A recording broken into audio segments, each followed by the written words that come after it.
Çox hörmətli və əziz tamaşaçılar, cəmsi 12-13 dəqiqə çəkən bu görüntülərdə 80 il, 90 il geriyə qayıtdıq və böyük sənətkarları gördük, böyük şəxsiyyətləri gördük, kimləri gördük? Səməd Vurğunu gördük həmin qurultayda, Cabbar Qaryağdıoğlunu gördük, Aşıq Bəstini gördük, Aşıq Mirzəni gördük, Əsədi gördük, Telli Məhəmmədi gördük, Bozalğanlı Hüseyni gördük, Aşıq Mirzə Bilalı gördük. Bunların hamısının haqqında biz eşitmişik, amma heç birini görməmişik.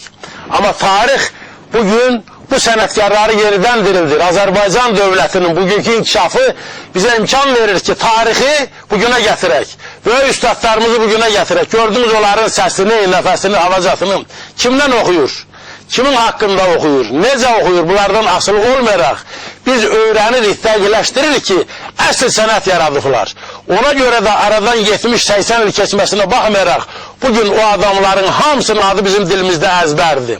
Bugün də yaşayan ağsaqqallar, bugün burada səslənən sənətkarların adı çəkilərində, ağızlarında dilləri titrir ki, Əsədi belə gördüm. Mirzə kişi gördünüz, qaqıltılara baxdınızmı? Əsədin rəyrəsinə fikir verdinizmi? Avakla Qaraçoğlu İbrahimin değişməsinə baxdınızmı?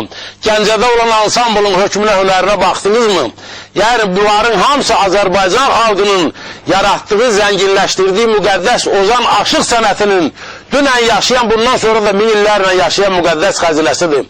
Çox hörmətli Qara müəllim, siz də mənlə bir yerdə baxdınız, amma siz yaş fərqi məndən xeyli böyüksünüz və ağsaqqalmışsınız. Siz bugün biz lentdə gördüyümüzün çoxunu siz elə qurultayın iştirakçısıyım görürsünüz. Ona görə bu mənzərədən sonra sizin səsinizi eşitmək də bizim üçün çox xoş olar. Buyurun bu görüntülər haqqında bir neçə kəlmə ilə söz.